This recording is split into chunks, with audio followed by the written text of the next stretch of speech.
पहली चूक तो प्रधानमंत्री मोदी ने इजराइल से हाथ मिलाकर की थी। ऐसा करके उन्होंने भारत का बहुत बड़ा नुकसान कर डाला है। उनके इस एक कदम से पूरे पश्चिम एशिया में भारत की स्थिति कमजोर हो गई है और पाकिस्तान को अपने प्रभाव का विस्तार करने का मौका मिल गया है।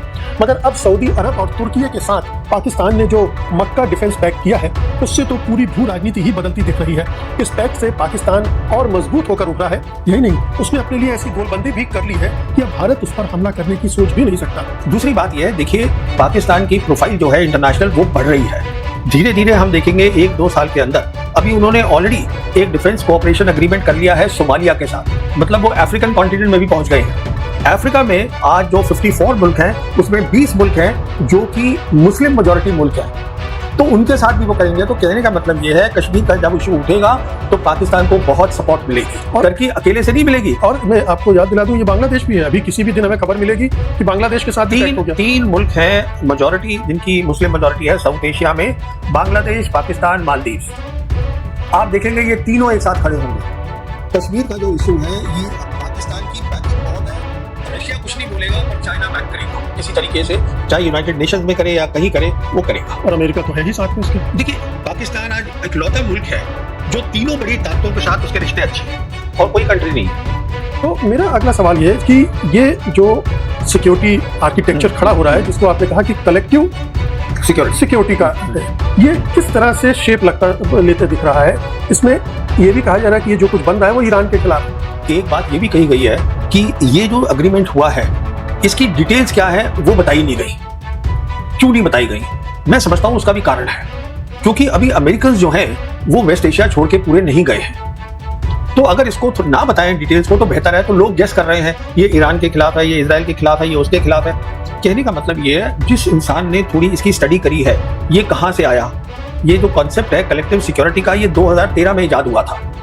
आप समझे मेरी बात को? जब शी जिनपिंग मार्च 2013 में रशिया गए थे फर्स्ट ऑफिशियल विजिट पे, उन दोनों की बात हुई थी। उसके बाद उन्होंने अनाउंस किया था new type of international relations. उसके बाद फिर उसी साल 2013 में बेल्ट एंड रोड इनिशिएटिव बनाया गया था। तो ये कलेक्टिव सिक्योरिटी वहां से आया के लग रहे हैं।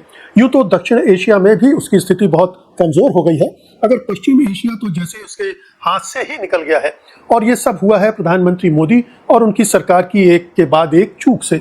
पहली चूक तो प्रधानमंत्री मोदी ने इजराइल से हाथ मिलाकर की थी। ऐसा करके उन्होंने भारत का बहुत बड़ा नुकसान कर डाला है। उनके इस एक कदम से पूरे पश्चिम एशिया में भारत की स्थिति कमजोर हो गई है और पाकिस्तान को अपने प्रभाव का विस्तार करने का मौका मिल गया है। मगर अब सऊदी अरब और तुर्की के साथ पाकिस्तान ने जो मक्का डिफेंस पैक्ट किया है, उससे तो पूरी भू राजनीति ही बदलती दिख रही है। इस पैक्ट से पाकिस्तान और मजबूत होकर उभरा है। यही नहीं, उसने अपने लिए ऐसी गोलबंदी भी कर ली है कि अब भारत उस पर हमला करने की सोच भी नहीं सकता। सवाल उठता है कि क्या मोदी सरकार की कूटनैतिक एवं रणनीतिक गलतियों की वजह से कश्मीर का मामला और नाजुक हो सकता है? क्या पाकिस्तान अब ज्यादा चालाकी से कश्मीर कार्ड खेलने की स्थिति में नहीं आ गया है? क्या भारत ने ईरान को हमेशा के लिए खो दिया है? चाबहार बंदरगाह क्या हमारे हाथ से पूरी तरह निकल गया है?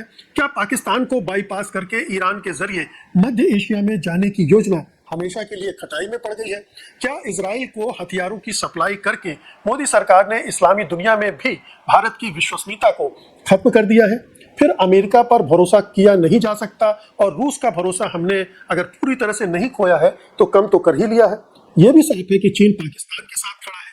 कूटनीति और भू राजनीति में ये नुकसान भारत को किस तरह से भारी पड़ सकता है? क्या मोदी सरकार के पास कोई रास्ता बचा है जिससे हालात को संभाला जा सकता है, या उसने कभी ठीक न होने वाला डैमेज कर डाला है? जाने माने रक्षा विशेषज्ञ प्रवीण साहनी हमारे साथ हैं, तो आइए उनसे बातचीत करते हैं। प्रवीण जी, बात बोलेगी में आपका स्वागत है।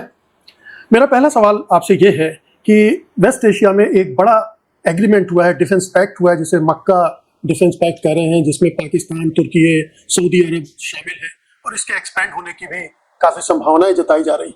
ये इसको अगर हम भारत के नजरिए से देखना चाहें, बहुत सारे लोग मानते हैं कि बड़ा झटका है कि आप मिडिल ईस्ट में, वेस्ट एशिया में आपकी एक हैसियत होती थी।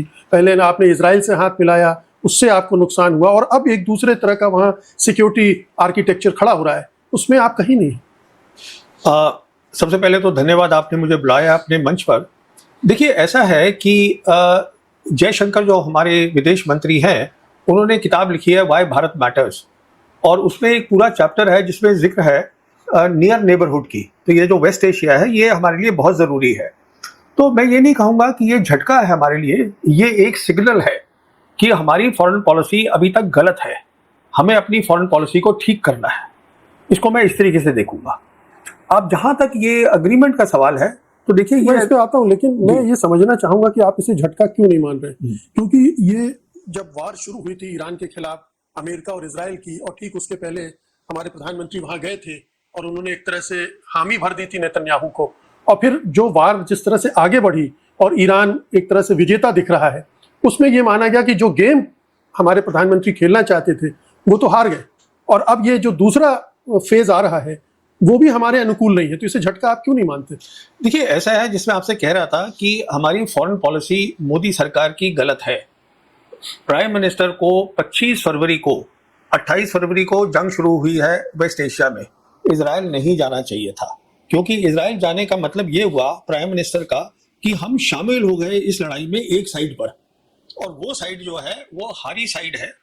और जहां तक इस जंग का ताल्लुक है, देखिए ये जंग जो कि अमेरिका और इजराइल ने करी थी धोखे के साथ ईरान के ऊपर, ये 8 अप्रैल को ही खत्म हो गई थी। जब पहला फेज हुआ था एयर कैंपेन का अमेरिका की, उसके बाद खत्म हो गई थी। अब आप वही बात को दोबारा करते रहिए, नतीजा अलग नहीं आएगा। अच्छा, इससे क्या हासिल हुआ है, एक बहुत बड़ी बात हो गई है। वो बड़ी बात क्या हुई है कि हम जो बातें करते रहते हैं, न्यू वर्ल्ड ऑर्डर, एक नई सोच आ रही है, मल्टीपोलर वर्ल्ड है, दुनिया में 3 बड़ी ताकतें हैं, एक नहीं है, अब अमेरिका भी है, चाइना भी है, रशिया भी है। तो उसकी जो सोच थी, उस सोच में एक खास बात थी जिसे हम बोलते हैं कलेक्टिव सिक्योरिटी। ये थोड़ा सा बताना जरूरी है। कलेक्टिव सिक्योरिटी का मतलब ये है कि आपका और मेरी प्रॉब्लम्स हैं, 2 तरीके से ये हल हो सकती हैं। एक तो ये हो सकता है कि हम आपस में बैठ के बातचीत करें और देखें कि जो मेरी प्रॉब्लम है और आपकी प्रॉब्लम है, दोनों जो है कॉम्प्रोमाइज से सुलझाई जा सके, उसको कलेक्टिव सिक्योरिटी बोलते हैं। दूसरी होती है जिसको हम बोलते हैं कलेक्टिव डिफेंस।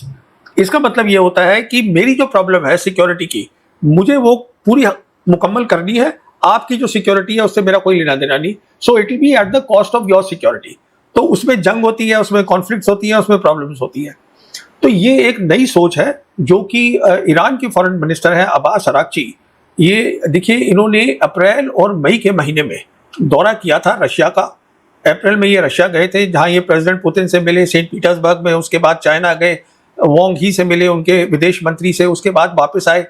उसके बाद उन्होंने 29 अप्रैल को एक अनाउंसमेंट करी थी अब्बास अराक्ची ने, जिसमें उन्होंने कहा था कि अब जरूरत है लड़ाई के बाद एक नए सिक्योरिटी फ्रेमवर्क की। एक नई चीज हमें चाहिए है जो कलेक्टिव सिक्योरिटी होगी, और उसमें जो है पाकिस्तान को शामिल किया गया है। क्योंकि अगर आप एमओयू देखिए जो साइन हुआ था 17 जून को, जहां तक ईरान का ताल्लुक है, उन्होंने उसका नाम ही रखा है इस्लामाबाद एमओयू, तो उसमें पाकिस्तान शामिल है। तो अभी क्या हुआ है कि ये 4 मुल्क थे, जब ये जंग चल रही थी मार्च के महीने में, बहुत दबा के चली है। ये 4 मुल्क हैं, पाकिस्तान, टर्की, सऊदी अरेबिया और इजिप्ट। ये इनफॉर्मली आपस में ये क्राइसिस मैनेजमेंट कर रहे थे। उसमें क्राइसिस मैनेजमेंट में क्या था कि जैसे रीजनल कंट्रीज को बताना कि भाई देखिए आप जो है लड़ाई को बढ़ाइए मत, ये सब बातें कर रहे थे। अब वो चीज फॉर्मल हो गई है। इजिप्ट को छोड़ के बाकी जो 3 कंट्रीज हैं, जो कि टर्की हो गई, सऊदी हो गई और पाकिस्तान हो गई, और अब जो फॉर्मल एग्रीमेंट आया है, पाकिस्तान जो फॉरेन ऑफिस है उन्होंने 7 अगस्त को एक प्रेस नोट निकाला है, जिसमें उन्होंने बताया है कि ये इसमें 2 खास बातें हैं। एक बात है कलेक्टिव सिक्योरिटी, जो मैंने आपको बताया कि जितनी जब अमेरिका की फौज यहां से चली जाए और जाएगी वेस्ट एशिया से, तो उसके बाद क्या होगा कि सारी जो वेस्ट एशिया की कंट्रीज हैं, और ज्यादातर मुस्लिम कंट्रीज हैं, शिया सुन्नी का कोई मतलब नहीं है, मुस्लिम कंट्रीज हैं, ये आपस में बैठ के अपनी सिक्योरिटी तय करेंगी। उसमें पाकिस्तान एक बहुत बड़ा रोल प्ले कर रहा है, उसकी ऑलरेडी डिफेंस कोऑपरेशन हो रखा है सऊदी के साथ, कुवैत ने रेटिफाई कर दिया है, और भी मुल्क करेंगे। तो आपस में बैठ के अपनी सिक्योरिटी, अपनी और प्रॉब्लम जो है उसको रिजॉल्व करें, इसे बोलते हैं कलेक्टिव सिक्योरिटी। दूसरी बात है कलेक्टिव डिटरेंस। इसका मतलब यह है कि अगर कोई बाहर की कंट्री है या वेस्ट एशिया में इशारा है इजराइल की तरफ, अगर इजराइल जो अभी कह रहा है मैं लड़ाई बंद नहीं करूंगा, और उसकी ड्रीम आप जानते हैं ग्रेटर इजराइल बनाने की है, उसके रिश्ते टर्की के साथ अच्छे नहीं है। अब वो दोनों आपस में कुछ करते भी रहते हैं, पर ओवरऑल जो है वो कह रहे हैं कि हमें खतरा।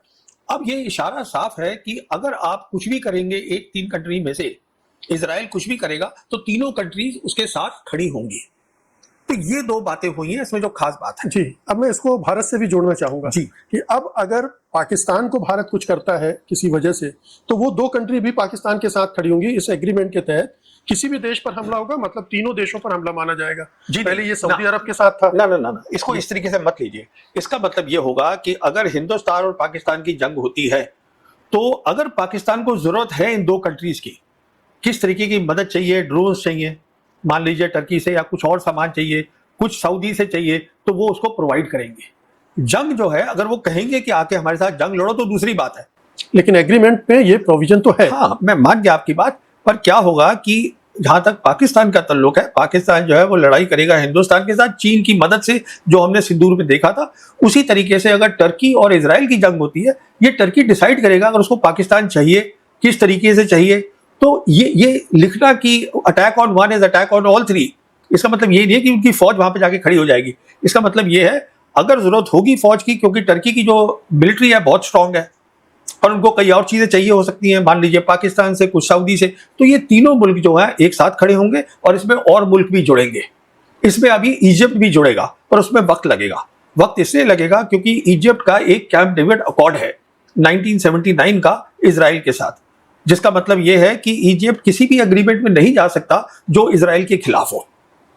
तो ये यहाँ पे दिक्कत आ रही है। तो और भी आएंगे, कुवैत भी इसमें आएगा, कतर भी आएगा। अच्छा, एक बात इंपॉर्टेंट क्या है, ये एग्रीमेंट तो है ही है, पर जो बाइलैटरल एग्रीमेंट भी है वो भी है। वो बाइलैटरल एग्रीमेंट ऑटोमेटिकली इसमें नहीं चले जाएंगे, वो अलग है। तो ये बेसिकली एक खाका बन रहा है, एक सिक्योरिटी फ्रेमवर्क बन रहा है वेस्ट एशिया में अमेरिका फौजें जाने के बाद का। जी, लेकिन जो आपकी बात को मैं आगे बढ़ा रहा हूँ, अभी जब ईरान पर हमला किया और ईरान ने भी सऊदी अरब में जो अमेरिकी अड्डे थे उन पर हमला किया, तो पाकिस्तान ने 15,000 सैनिक भेजे वहाँ और अपने एयरक्राफ्ट भी भेजे। तो चूंकि सऊदी अरब पर हमला हो रहा था, इसलिए पाकिस्तान भी उसकी मदद के लिए तैयार हो गया। तो ये एक जो भी इस पैक्ट में शामिल हो रहे हैं, उनके बीच बेशक अभी खुल के ना कहा जा रहा हो, लेकिन ये ऐसी सूरत जब बनेगी तो ऑफ कोर्स वो जुड़ेंगे, मदद भी करेंगे। ऑपरेशन सिंदूर के समय भी टर्की मदद कर रहा था। तो ये भारत के लिहाज से मैं सोच रहा हूँ कि पाकिस्तान ने अपने आप को और भी ज्यादा मजबूत कर लिया है। देखिए, मैं ये इसको इस तरह नहीं बोलूंगा। जो पाकिस्तान और सऊदी का एग्रीमेंट हुआ है वो 2025 में हुआ था, ठीक है ना, वो पहले हो गया था। और जहां तक अगर आप देखिएगा तो 1970 से जो पाकिस्तानी एयरफोर्स है, पाकिस्तानी मिलिट्री है, वो सऊदीज की मदद कर रही है, वहां उनकी फौजें जाती हैं। जो चीज हो रही थी उसको उन्होंने फॉर्मल कर दिया है। अब इसको मैं थोड़ा सा और समझाना चाहूंगा कि इसका मतलब क्या है। अब कलेक्टिव सिक्योरिटी का मतलब ये है कि जैसे सऊदी और यमनीज की लड़ाई चल रही है, तो सवाल उठ रहा है कि क्या पाकिस्तान की फौज यमनी से लड़ाई करेगी? उसका जवाब है नहीं। उसका क्यों जवाब नहीं है? क्योंकि ये कलेक्टिव सिक्योरिटी है, कलेक्टिव डिफेंस नहीं है। इसका मतलब ये है कि जहां तक पाकिस्तानियों का सवाल है, वो ये कोशिश करेंगे कि जो दोनों साइड है, यमनीज या हूथी जो हम बोलते हैं और सऊदीज हैं, उनसे बातचीत करके कि आप किस तरीके से under the framework of collective security बैठ के बातचीत करिए। आपकी प्रॉब्लम 12 साल पुरानी है, अब फिर से शुरू हो गई है, तो उसको जो आप तय करिए टेबल पर बैठ के। ये इसका मतलब है। पाकिस्तान का साथ देते रहे। अब कश्मीर को मामला अगर फिर से पाकिस्तान उठाने की कोशिश करता है तो इसे और भी ज्यादा सपोर्ट मिलेगा इस पैक्ट के होने के बाद। और इसका अगर एक्सपांशन होता है उस एरिया में, जैसा आप बता रहे हैं कि दूसरे देश भी अभी शामिल होंगे। अभी हम ये नहीं कह रहे हैं कि ये इस्लामी नाटो है, लेकिन कल को ये उस तरह का भी शेप ले सकता है। बातचीत तो बहुत अरसे से हो रही है। इसमें आपने दो बातें उठाई हैं। पहली बात तो ये नाटो नहीं है। नाटो का जो कॉन्सेप्ट है वो कलेक्टिव डिफेंस का है, वो अलग है। ये सिक्योरिटी अग्रीमेंट है, डिफेंस एग्रीमेंट है, पहली बात। दूसरी बात यह है, देखिए पाकिस्तान की प्रोफाइल जो है इंटरनेशनल वो बढ़ रही है। धीरे धीरे हम देखेंगे 1-2 साल के अंदर, अभी उन्होंने ऑलरेडी एक डिफेंस कोऑपरेशन एग्रीमेंट कर लिया है सोमालिया के साथ, मतलब वो अफ्रीकन कॉन्टिनेंट में भी पहुंच गए हैं। अफ्रीका में आज जो 54 मुल्क हैं उसमें 20 मुल्क हैं जो कि मुस्लिम मेजॉरिटी मुल्क हैं, तो उनके साथ भी वो करेंगे। तो कहने का मतलब ये है, कश्मीर का जब इशू उठेगा तो पाकिस्तान को बहुत सपोर्ट मिलेगी, और टर्की अकेले से नहीं मिलेगी। और मैं आपको याद दिला दूं, ये बांग्लादेश भी है। अभी किसी भी दिन हमें खबर मिलेगी कि बांग्लादेश के साथ तीन मुल्क हैं मेजॉरिटी, जिनकी मुस्लिम मेजॉरिटी है साउथ एशिया में, बांग्लादेश, पाकिस्तान, मालदीव्स। आप देखेंगे ये तीनों एक साथ खड़े होंगे कश्मीर का जो इश्यू है ये अब पाकिस्तान की बैकिंग बहुत है। रशिया कुछ नहीं बोलेगा पर चाइना बैक करेगा किसी तरीके से, चाहे यूनाइटेड नेशंस में करे या कहीं करे, वो करेगा। और अमेरिका तो है ही साथ में इसके। देखिए, पाकिस्तान आज इकलौता मुल्क है जो तीनों बड़ी ताकतों के साथ उसके रिश्ते अच्छे हैं, और कोई कंट्री नहीं है। और पूरे वेस्ट एशिया में अपनी पकड़ बना रहा है। नहीं, देखिए, वो पकड़ मैं नहीं बोलूंगा, ये एक नया वर्ल्ड ऑर्डर बनाया जा रहा है। इनिशिएटिव जो है वो ईरान का है, बैकिंग जो है चाइना और रशिया की है, और उसमें बहुत सारा काम जो है वो पाकिस्तान कर रहा है। ऐसे इसको मैं देखूंगा। हाँ, मैं इसको थोड़ा इस तरह से भी देखना चाहता हूँ कि वेस्ट एशिया में हमारे लगभग 90 लाख लोग काम कर रहे हैं, और भी हमारे बहुत सारे इंटरेस्ट हैं। चाबहार तो लगता है कि हाथ से चला ही गया। वो जो कॉरिडोर हम सेंट्रल एशिया के लिए ईरान होकर बनाने से, उसका क्या है भविष्य हमें पता नहीं। तो एक एक करके इंडिया लूज कर रहा है सारा कुछ वेस्ट एशिया में। अब मैं आपको बेहतर बात बताता हूँ। जहां तक चाबहार का सवाल है, वो प्रेशर ईरान का नहीं आ रहा है, वो प्रेशर अमेरिका का आ रहा है, जो हम जिसको बोलते हैं हमारे एलाइज हैं। इसलिए मैं बोल रहा हूं हमारी फॉरेन पॉलिसी ही गलत है। जहां तक हमारे रिश्ते हैं, जो गल्फ खाड़ी के अंदर हमारे मिलियंस ऑफ वर्कर्स काम कर रहे हैं, उन पर कोई असर नहीं पड़ेगा। पाकिस्तान ये नहीं कहेगा सऊदी से या यूएई से कि साहब आप उनको निकाल दीजिए, कुछ असर, क्योंकि ये जो नई थिंकिंग है न्यू वर्ल्ड ऑर्डर की, इसमें एक और बात भी है। एक है कलेक्टिव सिक्योरिटी और दूसरा है सॉवरेन इक्वालिटी। मतलब हर मुल्क छोटा बड़ा बराबर होगा, तय करेगा मेरी फॉरेन पॉलिसी क्या है, मेरी डेवलपमेंट पॉलिसी क्या है, दूसरा उसमें अपना वो नहीं डालेगा, स्पोक नहीं डालेगा। तो हमारी जो प्रॉब्लम है, हमारे अमेरिका कर रहा है प्रॉब्लम, हमारी प्रॉब्लम है आज इजराइल से प्रॉब्लम हो रही है, क्योंकि इजराइल के साथ कोई खड़ा ही नहीं है। इजराइल के साथ जो जेडी वैंस हैं, वाइस प्रेसिडेंट अमेरिका के, उन्होंने खुलेआम कहा है कि इजराइल के साथ सिर्फ अमेरिका खड़ा है। तो फिर नेतन्याहू ने बोला नहीं, मेरे साथ इंडिया भी खड़ा है, जो सच बात है। तो कौन खड़ा होगा ऐसे मुल्क के साथ जो कि वहां किलिंग चिल्ड्रन, किलिंग वुमेन, वहां पर गाजा में मार रहे हैं। 2 मिलियन गाजा है वो एक तरीके से प्रिजन में वहां रखे हुए हैं, ह्यूमैनिटेरियन एड नहीं वहां पहुंच पा रही है, सीज फायर डिक्लेयर हो रखा है, उसके बावजूद मार रहे हैं। तो ये क्या हो रहा है, ये दुनिया देख रही है। और हम इजराइल को हथियार भी सप्लाई कर रहे हैं। देखिए, मैं इस नतीजे पर पहुंचा हूं, जो हमारे मोदी सरकार की जो नजदीकी है इजराइल के साथ, एक तो आइडियोलॉजिकल है, पर उससे ज्यादा है। उससे ज्यादा कैसे, क्यों कह रहा हूं मैं, क्योंकि मेरे ख्याल में कुछ बातें हैं, जैसे अगर आप सोचिएगा वो पेगासस हुआ था केस, तो ये कुछ और भी कुछ बातें हैं, मास सर्विलांस, हाँ याद आ गया ना आपको। तो कुछ और भी बातें हैं इन दो नेताओं के बारे में जो खुल के ना ही बताएं तो बेहतर है। बता भी दे तो लोगों को पता चले कि आखिरकार हो क्या रहा है। सब लोगों को पता है जी, सबको मालूम है, समझे ना आप। तो कहने का मतलब ये है कि आइडियोलॉजिकली तो है ही हम उनके साथ। देखिए, हमें क्या देखना होता है कि मैं समझता हूं, जब एक देश की फॉरेन पॉलिसी होती है और देश इतना बड़ा है कि उसके पास 1.5 बिलियन पीपल है, इतने लोग हैं, हाँ, और गरीब लोग बहुत हैं, हमारी फॉरेन पॉलिसी होनी चाहिए कि हम कैसे गरीब लोगों की जिंदगी बेहतर करें। उसमें आप आइडियोलॉजी नहीं ला सकते। विदेश नीति में आइडियोलॉजी नहीं होनी चाहिए। जो कंट्रीज थी, जैसे चीन है, कहा जाता था कि ये आइडियोलॉजी करते थे, उन्होंने भी बंद कर दिया है, उन्होंने साफ कर दिया है। उन्होंने एक इनिशिएटिव है जिसको बोलते हैं global civilisational initiative and non interference in affairs of any other country. तो कहने का मतलब ये है कि हमें अब ये देखिए, इस सरकार को सोचना है विदेश नीति को दोबारा से, जो मैं समझता हूं वो नहीं करेंगे, पर ये उसकी खामियां हैं, शॉर्टकमिंग्स हैं जो दिख रही हैं। अब देख लीजिए आप, वेस्ट एशिया में हमारा क्या रोल है, कुछ भी नहीं है। आपको याद है वो जयशंकर ने कहा था कि वो दलाली कर रहे हैं। अब इस लेवल की तो अगर आप बात विदेश मंत्री कर रहा है, अरे भाई वो दलाली क्या कर रहे हैं, वो जो है, देखिए जब भी पाकिस्तान कुछ करता है तो दो लोग जब मिलकर काम करते हैं तो दोनों को एक दूसरे की जरूरत होती है, तो ये दलाली थोड़ा हो जाती है, ये विन विन होता है। मुझे भी आप चाहिए, आपको भी मुझे चाहिए। और मीडिएशन करने के लिए तो हमारे प्रधानमंत्री भी आतुर थे। यूक्रेन और रूस की दौड़ लगाई थी, तो उसे दलाली कहेंगे या मीडिएशन कहेंगे? खैर वो मैं कहने का आपसे ये कहने का मतलब है कि वेरी फैक्ट कि जो मुल्क जीता है इस जंग को, ईरान, वो अपने एमओयू में लिख रहा है इस्लामाबाद एमओयू। और आज जो मीडिएशन है सारी दुनिया जानती है, field marshal Asim Munir is the single person जो ट्रंप से डायरेक्टली बात कर सकते हैं, और जो की एडवाइजर हैं ईरान के सुप्रीम लीडर मुश्तबा खमेनी, वहां तक उनकी पहुंच है। क्योंकि दोनों को चाहिए है कि मैं इस इंसान से बात करूं, तो ये दलाली थोड़ा ना हो गई। ये सारी चीजें होने के बाद, और जैसा आप कह रहे हैं कि भारत की फॉरेन पॉलिसी ही गड़बड़ हो गई है, इजराइल के साथ खड़ा होना गड़बड़ हो गया है, वेस्ट एशिया में हमारी जो जियो पॉलिटिक्स है उसका क्या हो रहा है, उसको किस तरह से झटका लगा है या उसका किस तरह से प्रभावित होगी वो? देखिए, हम हमेशा पैलेस्टीनियंस के साथ खड़े हुए थे, ठीक है ना। हम मानते थे 2 स्टेट सोल्यूशन, कुछ सोच समझ के हमारे जो नेता थे उन्होंने ये बनाई थी। अब ये सारी उल्टी कर दी गई है, क्योंकि इजराइल आज पैलेस्टीनियंस चाहता ही नहीं है।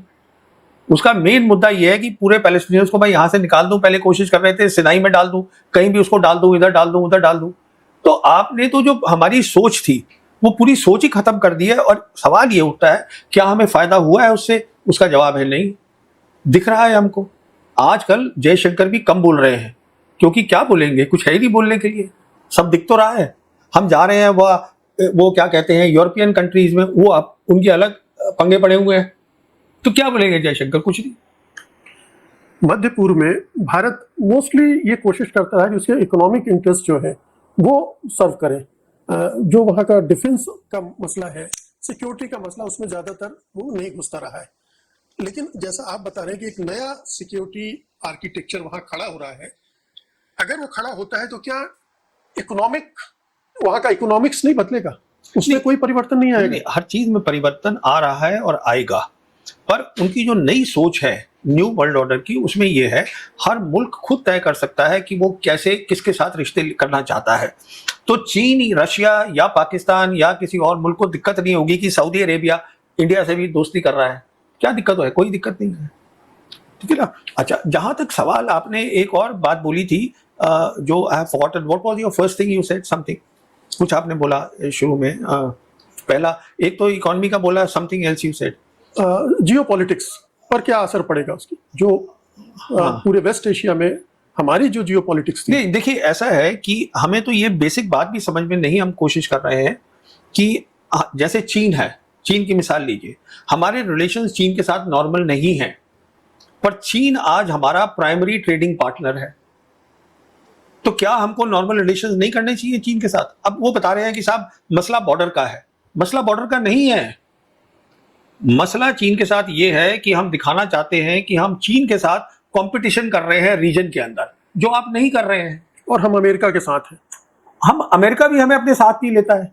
अभी देखिए, वो 100% टैरिफ लगा दिया है फिर से। प्रेसिडेंट ट्रंप ने 5 देशों को बोल दिया है, अब चीन से तो वो डर जाएंगे। अगर उन्होंने वहां लगाया तो वो रेयर अर्थ देनी बंद कर देंगे, वो वेपन नहीं बनेंगे, बात खत्म। चीन को कुछ नहीं छुएंगे वो। बाकी वो 2-3 एन गैन मुल्क है और हिंदुस्तान पे लग गए हैं, हम चुपचाप बैठे रहेंगे, अंदर से बात करते रहेंगे, उनसे रिक्वेस्ट करते रहेंगे कि जी कर लीजिए, कुछ कर लीजिए। इतना बड़ा मुल्क है, उनको हमारे पास आना चाहिए। दुनिया बदल गई है, हमारे पास मार्केट है, हमारे पास बहुत पोटेंशियल है, हम क्यों वहां गिड़गिड़ा रहे हैं जाके उनके पास बार बार? ये मसला है। कंप्रोमाइज्ड है, बहुत सारे लोग कहते हैं, लेकिन अब उसमें हम नहीं जाना चाहेंगे। हाँ, नहीं, वो हमारे हम वो बातचीत यहाँ कर नहीं रहे। बिल्कुल। हाँ। तो मेरा अगला सवाल ये है कि ये जो सिक्योरिटी आर्किटेक्चर खड़ा हो रहा है, जिसको आपने कहा कि कलेक्टिव सिक्योरिटी का है, ये किस तरह से शेप लेते दिख रहा है? इसमें ये भी कहा जा रहा है कि ये जो कुछ बन रहा है वो ईरान के खिलाफ, ये लोग मना कर रहे हैं, लेकिन ये भी एक जी। देखिए, पहली बात तो ये है, एक बात ये भी कही गई है कि ये जो अग्रीमेंट हुआ है इसकी डिटेल्स क्या है वो बताई नहीं गई। क्यों नहीं बताई गई? मैं समझता हूं उसका भी कारण है, क्योंकि अभी अमेरिकन जो हैं वो वेस्ट एशिया छोड़ के पूरे नहीं गए हैं। तो अगर इसको ना बताएं डिटेल्स को तो बेहतर है। तो लोग गेस कर रहे हैं, ये ईरान के खिलाफ है, ये इजराइल के खिलाफ है, ये उसके खिलाफ है। कहने का मतलब ये है, जिस इंसान ने थोड़ी इसकी स्टडी करी है, ये कहां से आया, ये जो कॉन्सेप्ट है कलेक्टिव सिक्योरिटी का, ये 2013 में इजाद हुआ था। आप समझे मेरी बात को? जब शी जिनपिंग मार्च 2013 में रशिया गए थे फर्स्ट ऑफिशियल विजिट पे, उन दोनों की बात हुई थी। उसके बाद उन्होंने अनाउंस किया था new type of international relations. उसके बाद फिर उसी साल 2013 में बेल्ट एंड रोड इनिशिएटिव बनाया गया था। तो ये कलेक्टिव सिक्योरिटी वहां से आया। और अब्बास अराक्ची जब गए थे, जैसे मैंने आपको बताया, अप्रैल मई के महीने में रशिया और चाइना, तो वो वहां से लाए थे। तो ये अभी और फैलेगा, यहां पे बना है। उसके बाद ये ग्लोबल साउथ कंट्रीज में जाएगा, अलग अलग कॉन्टिनेंट्स में जाएगा, जो ग्लोबल साउथ कंट्रीज है। ये नया वर्ल्ड ऑर्डर है और हम इसका हिस्सा नहीं है। तो आप ये कह रहे हैं कि ये लिमिटेड नहीं है वेस्ट एशिया का? नहीं, ये हर इलाके में इस तरह के ग्रुपिंग्स बनेंगे? ना ना, ये पूरा ग्लोबल साउथ में बनेगा। एक ग्लोबल नॉर्थ होगा जो डिक्लाइन कर रहा है, एक ग्लोबल साउथ है जो राइज कर रहा है। हम वो बदनसीब मुल्क हैं जो ग्लोबल साउथ के हैं पर खड़ा होना चाहते हैं ग्लोबल नॉर्थ के साथ, क्योंकि हमारा वो कॉलोनियल माइंडसेट है कि अगर हम जाके गोरे आदमी को जप्फी मार लें, उसको हक कर लें, तो उससे हमारा जो है कद जो है वो बढ़ जाता है। ये सोच है, अब उसको आप बदल नहीं सकते। सवाल ये है कि वो गोरा आदमी खुद नीचे जा रहा है, दुनिया बदल चुकी है, ये बात समझनी है। तो मैं समझता हूं एक सरकार जो आनी चाहिए हिंदुस्तान में, जो समझे कि ये दुनिया कैसे बदल रही है। आप क्या ये कह रहे हैं कि एक सरकार ऐसी आए जो कलेक्टिव सिक्योरिटी पर इस रीजन में सोचे, चाहे वो पाकिस्तान, बांग्लादेश, चीन, इन सब के साथ? मैं ये कह रहा हूं कि हिंदुस्तान को आज जरूरत है कलेक्टिव सिक्योरिटी की। उसका मतलब ये है कि जो हमारे दो बॉर्डर हैं चीन और पाकिस्तान के साथ, हमें इन दोनों कंट्रीज के साथ बैठ के बातचीत करनी चाहिए, जिससे कि एक कलेक्टिव सिक्योरिटी के बारे में बात हो, जिससे हम तीनों मुल्क, खासकर हम और पाकिस्तान, चीन तो खैर बहुत बड़ा मुल्क ऑलरेडी बन चुका है, हम दोनों मुल्क एक साथ तरक्की कर सकें। ये कह रहा हूं मैं आपसे। हम सबसे बड़े मुल्क हैं साउथ एशिया में, तो ये हमारे ये ग्लोबल साउथ के हैं, गरीब लोग हैं। तो आप पाकिस्तान से बात करिए ना, और साथ में चीन को भी लाइए, कलेक्टिव सिक्योरिटी की बात करिए। वो कह रहे हैं कि कश्मीर पर बात करनी है, हम कह रहे हैं हम बात ही नहीं करेंगे, कश्मीर हमारा है, बात करिए पीओके के ऊपर, टेररिज्म के ऊपर। तो फिर अगर आप बात से पहले ही कंडीशंस लगा देंगे तो बात कहां से होगी?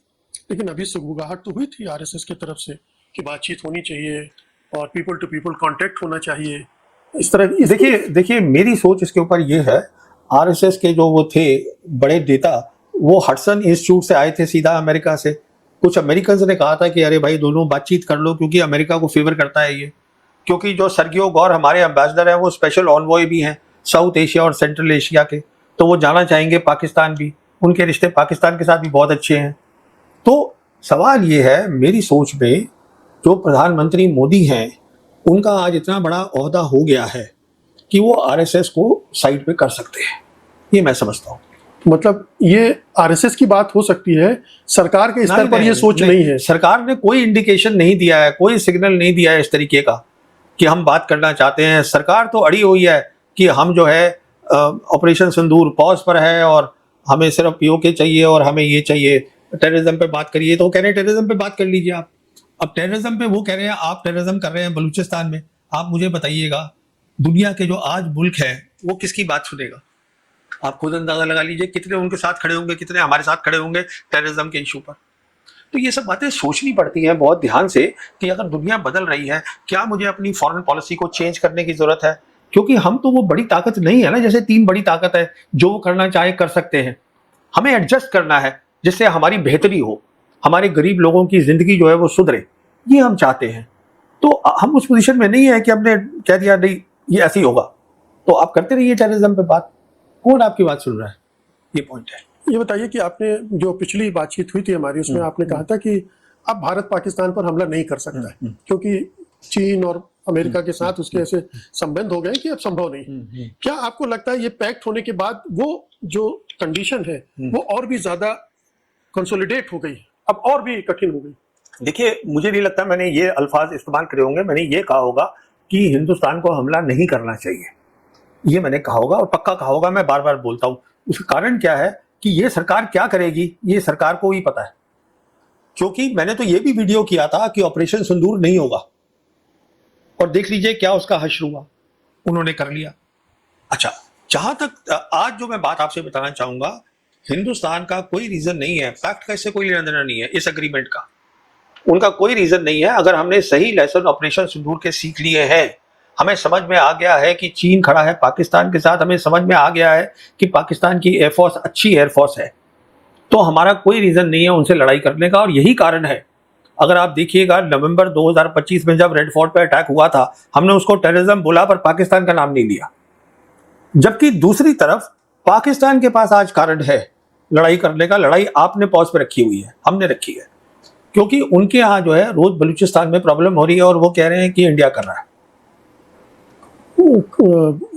पीओके में प्रॉब्लम हो रही है? नहीं, वो मेरे ख्याल में प्रॉब्लम पीओके में हो रही है, वो उनकी मेरे ख्याल में वो अंदरूनी प्रॉब्लम है। उसमें मैंने कोई ऐसा बयान देखा नहीं है जहां उन्होंने इंडिया को ब्लेम करा हो, वो उनकी अंदरूनी प्रॉब्लम है, इंटरनल प्रॉब्लम है। उसमें कई इश्यूज हैं, वो अलग एक बात है, पीओके की प्रॉब्लम, उसमें इंडिया को कोई लेना देना नहीं है। आप इसमें कंट्राडिक्शन नहीं देखते हैं कि पाकिस्तान अंदरूनी तौर पर इतना डिस्टेबलाइज्ड है और इकोनॉमिकली इतना वीक है, लेकिन इंटरनेशनली वो अपने आप को लगातार उसका स्टेटस बढ़ता जा रहा है। ये खेल क्या है? ये खेल बहुत सीधा सा है। मैं देख रहा हूं कि आज पाकिस्तान के पास बहुत सारी इकोनॉमिक अपॉर्चुनिटीज हैं। अब उसका क्या फायदा उठा पाएगा, क्या वो अपनी गवर्नेंस अच्छी कर पाएगा, ये पाकिस्तान की प्रॉब्लम है, आप और मेरे को कमेंट करने की प्रॉब्लम नहीं है। किस तरह की अपॉर्चुनिटीज? क्या डिफेंस प्रोडक्शन बढ़ा रहा है? देखिए डिफेंस एग्रीमेंट्स हो रहे हैं कंट्रीज के साथ।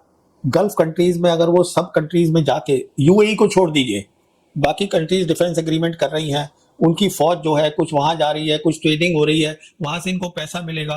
अभी जो ये है, जो तेल है, ईरान मना नहीं कर रहा है इनको तेल ले जाने के लिए, इनको जाने दे रहे हैं स्ट्रेट ऑफ हॉर्मुज से। तो कहने का मतलब ये है, इनकी तो आज जो है, जिसे कहते हैं ना कि चांदी है, 5 उंगलियां घी में, पर क्या ये उसका फायदा उठा पाएंगे? ये इनका इंटरनल मामला है गवर्नेंस का, जिसमें वो भी जानते हैं, आप भी जानता हूं, मैं भी जानता हूं, we know it, they have problems but we also have problems of governance. हमारी कौन सी कम है? तो मैं उनकी गवर्नेंस पे कभी टिप्पणी करता ही नहीं। ये बताइए कि ये जो मक्का एग्रीमेंट हुआ है, इसमें आप चाइना का भी कोई रोल देख रहे हैं? बहुत बड़ा, चाइना का, रशिया का। जैसे मैंने आपसे बताया, अराक्ची गए थे पहले रशिया, फिर वोंग ही से मिले। ये 2 मुल्क बैक कर रहे हैं ग्रेट पास इसको। ये जो सोच उन्होंने इजाद करी थी मार्च 2013 में, वो ईरान ने आज उसको दिखा दिया है ग्राउंड पर, with full banking of China and Russia both. नहीं, ये तो ईरान का मामला हुआ, लेकिन अगर पाकिस्तान, सऊदी अरब और तुर्की मिल रहे हैं और नया एक सिक्योरिटी आर्किटेक्चर खड़ा हो रहा है, तो इसमें चीन से भी कुछ हरी झंडी मिली होगी कि यूएस को वहां से हटाने का ये एक अच्छा। देखिए, ये तो तय करा है ईरान ने कि यूएस जाएगा, और हम देख रहे हैं कि वो हो रहा है। उनकी 19 बेसिस थी, जिसमें से 5 थी खाड़ी कंट्री के साथ, तकरीबन काफी बेसिस उसकी खाड़ी की तो सारी खाली हो गई है। जो उनका रीजनल हेडक्वार्टर था कतर में, पहले वो जॉर्डन शिफ्ट हुआ, जॉर्डन के बाद अब इजराइल चला गया है। तो वो तो उनका तो जाना लाजमी है ही है। वो कंडीशन लगा दी है अब ईरानियों ने कि स्ट्रेट ऑफ हॉर्मुज तभी खोलेंगे, आप यहां से निकलिए पहले। तो वो तो जाएंगे, आज नहीं जाएंगे कल चले जाएंगे। तो जहां तक, जैसे मैं आपसे कह रहा था कि बैकिंग इस तरीके से है कि वो इसको एनकरेज कर रहे हैं दोनों कंट्रीज, क्योंकि इससे क्या हो रहा है कि ग्लोबल साउथ में एक यूनिटी आ रही है, एक नए दुनिया की न्यू वर्ल्ड ऑर्डर बन रहा है। जो मैंने आपको बताया ना, 3 खास बातें हैं: कलेक्टिव सिक्योरिटी, सॉवरेन इक्वालिटी, और everything should be under United nation international law, जो ईरान भी बोल रहा है। जो उनका रीजनल फ्रेमवर्क है वो यही है। तो जितने भी, अब देखिए 80% दुनिया के जो लोग हैं, आज दुनिया में 193 मुल्क हैं यूनाइटेड नेशंस के अंडर, 80% ग्लोबल साउथ है। और ये ग्लोबल साउथ है जो एक साथ आ रही है, और वो बहुत ध्यान से देख रही है कि वेस्ट एशिया में अचानक क्या इतनी बड़ी तब्दीली हो गई है। तो ये देखिए आप देख रहे हैं कि अमेरिका की विदाई हो रही है वेस्ट एशिया से। अमेरिका क्या इतनी आसानी से छोड़ देगा? किसी को नहीं लगता। वो भी इस पैक्ट को पता नहीं किस नजरिए से देख रहा है। अभी उसका उस तरह से रिएक्शन नहीं आया है, इजराइल का भी उस तरह से रिएक्शन नहीं आया है। अभी इनका भी रिएक्शन आएगा कि वो किस तरह से इस पैक्ट को देख रहे हैं, या ओवरऑल छतरी हो सकता है अमेरिका की रहे जिसमें ये सब काम करते रहे। नहीं, देखिए, ये जो लड़ाई हो रही है इसमें 3 खास बातें हैं। पहली बात तो ये है कि ये जो सेंट्रल चीज है वो स्ट्रेट ऑफ हॉर्मुज है, और हर दिन जो है स्ट्रेट ऑफ हॉर्मुज बंद रहता है तो पूरी दुनिया की इकोनॉमी अफेक्ट हो रही है। अमेरिका की इकोनॉमी अफेक्ट हो रही है। अमेरिका के पास जो स्ट्रेटेजिक पेट्रोलियम रिजर्व है, खबर आई है आज वो इतना कम है जितना उनका 1938 में था, मतलब 90 साल पहले था। उनके पास सिर्फ 40 या 43 डेज का इस समय रिजर्व पड़ा है। इन्फ्लेशन बढ़ रही है। दूसरा कारण है, वहां इन्फ्लेशन बढ़ रही है। मागा बेस जो है वो खुश नहीं है कि हम क्यों वहां लड़ाई लड़ रहे हैं जो हमारी लड़ाई है ही नहीं। और ये बात इजरायलीज को भी समझ में आ रही है कि क्या हो रहा है। और तीसरी बात क्या है कि आज 3 ताकतें हैं, तो ना तो अमेरिका के पास आज कोई आगे लड़ाई करने के, उनके पास तो हथियार भी नहीं है, वो भी रिपोर्ट्स आ गई हैं सब, ना मिसाइल्स हैं, ना इंटरसेप्टर मिसाइल्स हैं, मिसाइल को रोकने वाली मिसाइल्स, हर चीज कम है। तो उसमें तो वक्त लगता है ना बनने के लिए, अचानक तो हो नहीं जाएंगी। अभी उन्होंने कहा है बड़ी बड़ी कंपनियों को कि 21 दिन में आप कर दीजिए, कोई जादू थोड़ी ना है उसने 21 दिन में कर देना है, कुछ नहीं होने वाला। तो अमेरिका को तो जाना ही जाना है। अब कब तक वो रुकेगा वो तय होगा कि कब तक वो स्टेट ऑफ हॉर्मोज को बंद करना एक्सेप्ट करेगा, क्योंकि उसके भी स्टेक्स बहुत हाई हैं। अगर अमेरिका चला जाता है तो पेट्रो डॉलर्स खत्म हो जाएंगे, अमेरिकन एम्पायर गिर जाएगा। तो आज प्रेसिडेंट ट्रंप उस कगार पे खड़े हैं जहां किसी को भी नहीं होना चाहिए, वहां खड़े हैं। क्या आप इससे इजराइल का डिक्लाइन भी देख रहे हैं? देखिए, जहां तक इजराइल का ताल्लुक है, इजराइल ने क्या किया है, वो एक चालाक मुल्क है। एक तो वो लड़ाई बंद नहीं करेंगे, दूसरा अभी क्या हुआ है, जो पेंटागन का बजट है उसमें पीट हेग्सेट, आप जानते हैं सेक्रेटरी ऑफ वॉर है अमेरिका के, उन्होंने 2027 का जो बजट है उसमें 1.15 ट्रिलियन डॉलर्स मांगा है। और उसमें एक क्लॉज है, क्लॉज ये है कि जो अमेरिकन मिलिट्री है और साथ में CIA है, अमेरिकन इंटेलिजेंस, वो वेस्ट एशिया के लिए जो है वो IDF जो इजराइल की फौज है उसके साथ मर्ज कर जाए। कहने का मतलब ये है कि प्रेसिडेंट ट्रंप अगर चले भी जाते हैं तो जो अमेरिका की फौज है, उनका सेंट्रल कमांड हेडक्वार्टर्स है, उनकी CIA है, वो इजरायली प्राइम मिनिस्टर के अंडर आएंगे। ये उसके खिलाफ ये पैक्ट, ये अग्रीमेंट खड़ा होता है। आप ये चीज देखिए, बड़ा डेवलपमेंट आप बता रहे हैं। बहुत बड़ी बात है। ये अगर अमेरिका इस तरह से अपनी मतलब पूरा एक तरह से इजराइल को अपनी वेस्ट एशिया की पॉलिसी सौंप देना चाहता है। नहीं, पॉलिसी नहीं, पॉलिसी तो उनकी चली रही थी और अमेरिकन प्रेसिडेंट कर रहे थे। ये लड़ाई जो है उनकी पॉलिसी के कारण अंदर शुरू हुई है।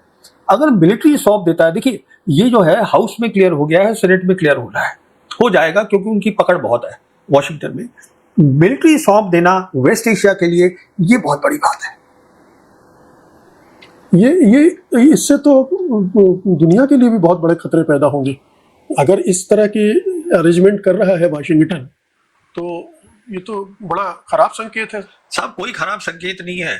जितनी ज्यादा लोग मरे हैं दुनिया में, कभी बैठ के सोचिएगा, वो अमेरिकन ने हर जगह मारे हैं। अभी एक नया वर्ल्ड ऑर्डर बन रहा है इजराइल के खिलाफ। अगर इजराइल कुछ करता है, ये अग्रीमेंट है, ईरान खड़ा है, इजराइल क्या कर लेगा? ईरान इसके बाद क्या करेगा? MOU के बाद वो इशू उठाएगा पैलेस्टाइन का। एक बार पैलेस्टाइन का इशू पर काम शुरू हो गया तो इजराइल की ड्रीम भी खत्म हो जाएगी। और ये पॉसिबल है इस नई दुनिया में जो बन रही है, पहले नहीं था। तो मैं समझता हूं अगर हम सब ग्लोबल साउथ कंट्रीज डेवलपमेंट की तरफ जा रहे हैं लड़ाई के बजाय, तो ये तो अच्छी बात है, इसमें बुरा क्या है? हाँ, लेकिन यहाँ आप कह रहे हैं, क्या आपको लग रहा है कि अमेरिका और ईरान के बीच कोई समझौता होने जा रहा है? वो जो फ्रेमवर्क बना था उसका तो पता नहीं आता, पता नहीं, कोई बात भी नहीं कर रहा है। नहीं, मैं ये कह रहा हूं, आप देखिएगा प्रेसिडेंट ट्रंप वापस उसी पर आएंगे और कोई रास्ता है नहीं। आज नहीं आएंगे, कल आएंगे। एक खबर तो अब ये आ रही कि वो तो न्यूक्लियर का इशू भी छोड़ने को तैयार है हॉर्मुज के लिए। देखिए, क्योंकि हॉर्मुज पे डिपेंड करता है पेट्रो डॉलर्स। अगर अब देखिए जो कंट्रीज हैं यहाँ पर GCC की, अब वो देखेंगे अगर आप उसको खोल ही नहीं सकते, आप हमें सिक्योरिटी आप नहीं प्रोवाइड कर सकते, आपकी बेसेस वहां से खाली हो गई हैं सारी GCC कंट्रीज से, तो हम अपना तेल और गैस और बाकी चीजें डॉलर में क्यों बेचें? तो पेट्रो डॉलर खत्म हो जाएगा। और जो आज अमेरिका है उसकी 40 ट्रिलियन जो है नेशनल डेट है और उसकी GDP है 32 ट्रिलियन, मतलब उसका डेट ज्यादा है उसकी GDP कैसे? तो क्या कर लेगा वो? ये सारी बेसिस जो है उसकी फंडिंग कौन करेगा? 780 बेसिस हैं 80 मुल्कों में दुनिया में, कौन उसकी फंडिंग करेगा? सो दी अमेरिकन एम्पायर विल डिक्लाइन। मैं ये नहीं कह रहा हूं कि अमेरिका कल खत्म हो जाएगा, पर America will is in a sharp decline, एक बहुत तेजी की डिक्लाइन है, जो मैं आपके व्यूअर्स को बार बार बताने की कोशिश करूंगा कि हमें ये नई दुनिया समझनी है जहां पे फोकस डेवलपमेंट पर है, जो जिससे कि रीजन की, वेस्ट एशिया की प्रॉस्पेरिटी आए, स्टेबिलिटी आए। वक्त लगेगा, ये चीजें अचानक नहीं होंगी, पर रास्ता खुल गया है। और ये जो डिफेंस एग्रीमेंट है ये एक पॉजिटिव स्टेप है उसकी तरफ, ये कहूंगा। ये जो वेस्ट एशिया में डेवलपमेंट्स हो रहे हैं, मैं केवल इस पैक्ट की बात नहीं कर रहा हूँ, मक्का पैक्ट की, जो भी डेवलपमेंट्स हो रहे हैं, इससे साउथ एशिया की जो जियोपॉलिटिक्स है उसमें किस तरह के बदलाव देखते वो तो ऑलरेडी हो गए हैं।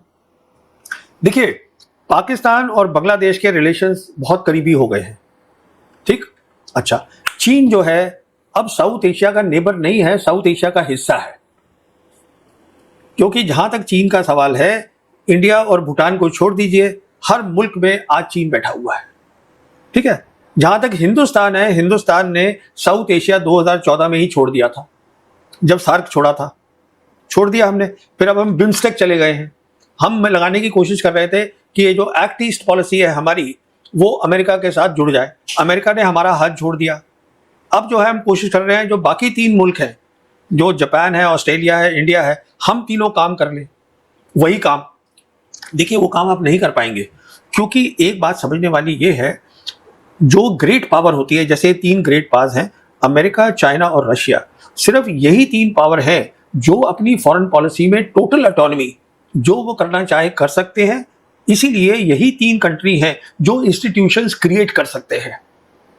जापान और ऑस्ट्रेलिया, इंडिया इंस्टीट्यूशन इस कोड को नहीं चला सकते अगर अमेरिका इसमें नहीं है, और अमेरिका की कोई दिलचस्पी है ही नहीं, वो हमने देख लिया।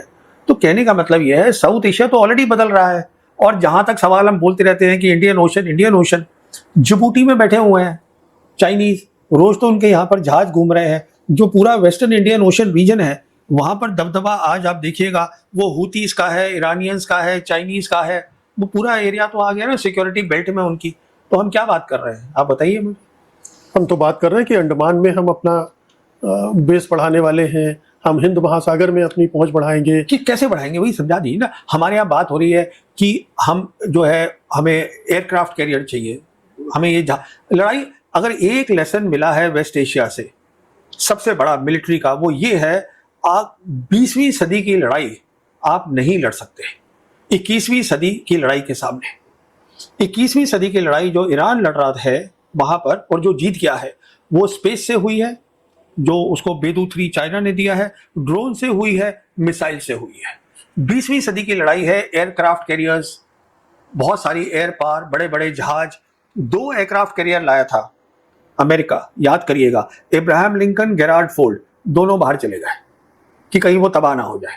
अगर कल चाहे ईरान, तो जो इन्होंने ये नेवल लगा रखा है ब्लॉकेड, जिसमें इनके करीबन 5 या 6 बड़े बड़े जहाज हैं, वो उनको खत्म कर सकता है, पर करेगा नहीं, क्योंकि ईरान का फोकस डिप्लोमेसी पर है। ईरान का फोकस है कि सिक्योरिटी फ्रेमवर्क बने नया, उनका फोकस अलग है। लड़ाई कर रहे हैं, बट द फोकस जो है वो डिप्लोमेसी पर है। लेकिन हम तो राफेल पे राफेल खरीदे जा रहे हैं। मैं भाई आपसे कह रहा हूं ना कि हमें एक सरकार चाहिए है जिसको नया युद्ध समझ में आए, नई दुनिया समझ में आए, किस तरीके से हम अपने देश के गरीब लोगों की जिंदगी बेहतर करते हैं वो समझ में आए। तो ये सब चीजें जो है वो ये सरकार नहीं कर पा रही है। तो ये तो एक मतलब ऐसी सूरत में जब आप बता रहे हैं कि पूरी दुनिया बदल रही है, नए तरह के सिक्योरिटी आर्किटेक्चर डेवलप हो रहे हैं, कलेक्टिव डिफेंस बढ़ रहा है, और हम अपनी जगह पर स्टैटिक है 20वीं सदी की मानसिकता के साथ। हाँ, क्योंकि हमारे साथ प्रॉब्लम क्या है, अब वो नेवी भी जो है उनका अपनी एयर विंग है, तो उनको अपने जहाज चाहिए, उनको अपने बड़े बड़े एयरक्राफ्ट कैरियर। आप कहाँ लेके जाइएगा? अमेरिकन ने तो हटा दिया अपने एयरक्राफ्ट कैरियर, वेस्ट एशिया से, मेडिटेरियन से भी बाहर ले गए, तो आप कहाँ पर लगाएंगे? चीन तो रोज यहाँ पे घूम रहा है, उनकी सबमरीन चल रही है यहाँ पर इस पूरे एरिया के अंदर। आज सारी लड़ाई जो नेवी की है वो अंडर सी होती जा रही है। और वो हाथी का बच्चा रख देंगे सामने खड़ा करके, तो वो तो इतना बड़ा टारगेट है ना। और देखिए एयरक्राफ्ट कैरियर के साथ दिक्कत क्या होती है, उस मुल्क की जिसका एयरक्राफ्ट कैरियर होता है उसकी इज्जत जुड़ी होती है। अगर एक एयरक्राफ्ट कैरियर तबाह हो गया तो वो इज्जत खत्म हो गई उस मुल्क की। इसीलिए अमेरिकन ने अपने एयरक्राफ्ट कैरियर वहां से हटाए। तो हमें आज एक ऐसा डिफेंस मिनिस्टर चाहिए जिसे समझ में आती है वो लड़ाई। वो मैं इसलिए कह रहा हूं, सुनिए, क्योंकि जो 3 सर्विसेज हैं वो हमेशा अपना इंटरेस्ट देखती हैं कि हमारे पास और पैसा आए। मैंने फौज में नौकरी करी है, मैं समझता हूं, है ना। आर्मी चाहेगी कि हमारी फौज की नफरी और बढ़े, हमारी और फॉर्मेशन हो, तो वो चीफ खुश होता है कि मैंने ये खड़ी करी थी और मैंने ये खड़ी। अरे बाबा, चाहिए है कि नहीं चाहिए, सवाल तो ये है। तो ये नई लड़ाई जो है, आपको पहले तो ये समझनी है।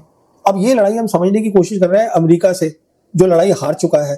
हमें देखना चाहिए चीन को, PLA को, जो 21वीं सदी की लड़ाई में कटिंग एज पर है, टॉप पर है। हम वहां नहीं देख रहे हैं, हम यहां देख रहे हैं। तो मैं आपसे ये कहने की कोशिश कर रहा हूं कि अगर हमें अपनी फॉरेन पॉलिसी मान लिया, लेकिन चलिए, होता है पॉलिटिशियन में सब तो एक्सपर्ट नहीं होते। नहीं, मोदी जी के पास एक्सपर्टीज नहीं है, राजनाथ सिंह के पास, लेकिन हमारे यहाँ क्या ऐसे डिफेंस एक्सपर्ट भी नहीं है? ना, मैं बता रहा हूँ ना आपको, सुनिए आप। हमारे यहाँ क्या है, अगर बात डिफेंस और फॉरेन पॉलिसी दोनों की कर लेता हूँ जल्दी से। देखिए डिफेंस में क्या होता है, अगर ये सब चीज बदल रही है तो या तो एक ऐसा प्राइम मिनिस्टर चाहिए या ऐसा डिफेंस मिनिस्टर चाहिए जिसको समझ में आ रहा हो कि दुनिया कैसे बदल रही है। क्योंकि उनके वेस्टेड इंटरेस्ट होते हैं सर्विसेज के, वो नहीं बदलेंगी। अभी देखिए 1.15 ट्रिलियन डॉलर इन्होंने मांगा है डिफेंस बजट अमेरिकन ने, पेंटागन का, और वही करेंगे ये, और बनाएंगे जहाज, ये बनाएंगे, वो नहीं है, मानसिकता नहीं बदलेंगे वो। देखिए फॉरेन पॉलिसी में क्या होता है, फॉरेन पॉलिसी में हमें diplomat as a foreign minister नहीं चाहिए। डिप्लोमैट का काम होता है फॉरेन पॉलिसी को आगे ले जाना, इंप्लीमेंट करना, इजाद करना नहीं। उसके लिए आपको एक ऐसा प्राइम मिनिस्टर चाहिए जो जिसमें काबिलियत हो किस चीज की सुनने की। देखिए एक्सपर्ट्स बहुत है हिंदुस्तान में, उनको बुला लीजिए, पर सुनने की भी तो काबिलियत हो। अगर आप बताना शुरू कर दें जो जिसका काम है कि भाई आप जो है वो हमें क्लाउड से बेनिफिट होगा, ये होगा, वो होगा, तो फिर ऐसे तो काम नहीं चलेगा ना। आज भी मैं लेख पढ़ता हूँ डिफेंस एक्सपर्ट्स के, वो बोलते हैं कि हमारे पास 42 स्क्वाड्रन होने चाहिए, 29 है, अभी इतने शॉर्ट हैं, राफेल ले भी आओगे तो इतने समय में इतने आएंगे। वो अभी उसी तरह से सोच रहे हैं कि हमें इतने फाइटर जेट चाहिए। देखिए मुकेश जी, वो गलत है। अगर दूसरा लेसन जो हमें वहां से मिलता है वो ये है कि मिसाइल डोमिनेंस आसान है करना, एयर सुपीरियॉरिटी मुश्किल है। ये दो अलग चीजें हैं। डोमिनेंस मतलब आप डोमिनेट कर रहे हैं, सुपीरियॉरिटी के लिए, एयर सुपीरियॉरिटी के लिए आपको पैसा बहुत चाहिए, एयरक्राफ्ट चाहिए, टैंकर्स चाहिए, रिफ्यूलर्स चाहिए, फिर भी सुपीरियॉरिटी लाने से खास हासिल होगा नहीं। तो ये जो नई लड़ाई है उसको हमें समझना है। ये ड्रोन्स क्या है, ये ड्रोन्स टैक्टिकल नहीं है कि वो फौज ने भी ले लिए, थोड़े एयरफोर्स ने भी ले लिए, इसने भी ले लिए, नहीं नहीं। तो ये पूरा एक खाका है। हमारी जो इंस्टीट्यूट्स हैं, जो हमारी जितनी भी हैं, वहां पर आज मेरे को बताया जा रहा है, बहस हो रही है कि हम कैसे अपने वैदिक पीरियड की जो सोच है, नहीं सीरियस बात है, उसको हम किस तरीके से फौज में ला सकते हैं। वो नाम बदलने की कोशिश करी जा रही है, ये हो रहा है, वो हो रहा है, जैसे इंडिया को भारत बना दिया, अरे रहेगा तो वही ना, है ना। तो अब ठीक है, वो ये सोच वो फौज में भी आ गई है। अगर आपका फोकस ये है सब करने का, तो आप कैसे समझ रहे हैं 21st सेंचुरी की वॉर को। आप वहां फंसे पड़े हैं, जम्मू कश्मीर में काउंटर टेरर ऑपरेशंस कर रहे हैं। आज भी आपने 1991 में शुरू करे थे, आज 35 साल हो गए, आप वही काम करने में लगे हुए हैं। ये सब दिखते हैं ना बहुत बड़ी। AI का जमाना आ गया है, साइबर वारफेयर की बात हो रही है। कभी कभी बीच में हम सुनते हैं कि ऐसा कुछ हो रहा है, लेकिन कुछ है। देखिए हमें ये सब चीजें फोकस के साथ करनी है। हमारा फोकस है फिजिकल डोमेन्स में, आर्मी में, ये कि आर्मी के साथ कुछ यूनिट्स बना दी इलेक्ट्रॉनिक वॉरफेयर की, उससे काम नहीं चलेगा भाई। समझिए वो क्या चीज है, आप चाइना क्या कर रहा है। आपको अगर वॉरफेयर समझनी है, चाइना की तरफ देखिए समझने के लिए। आपको फॉरेन पॉलिसी थोड़ा सा समझाइए, चाइना की वॉरफेयर क्या है। हाँ देखिए, चाइना की वॉरफेयर ये है कि बहुत ज्यादा 3 चीजों पे फोकस है। एक है स्पेस पर फोकस, एक है इलेक्ट्रॉनिक वॉरफेयर पे फोकस, हाँ, और तीसरा जो उनका फोकस है साइबर के ऊपर है। और इन तीनों एरियाज के अंदर उनकी महारत हो गई है। टुडे स्पेस के अंदर they are better than the Americans. Cyber में they are in my opinion far better than the Americans. क्योंकि जो अमेरिका का अभी आया है नेशनल डिफेंस स्ट्रैटेजी, जो ट्रंप एडमिनिस्ट्रेशन की आई है, उसमें बहुत ज्यादा आगे है कि हमें साइबर स्पेस 2 कैपेबिलिटीज लानी है, मतलब साइबर को बेहतर करना है।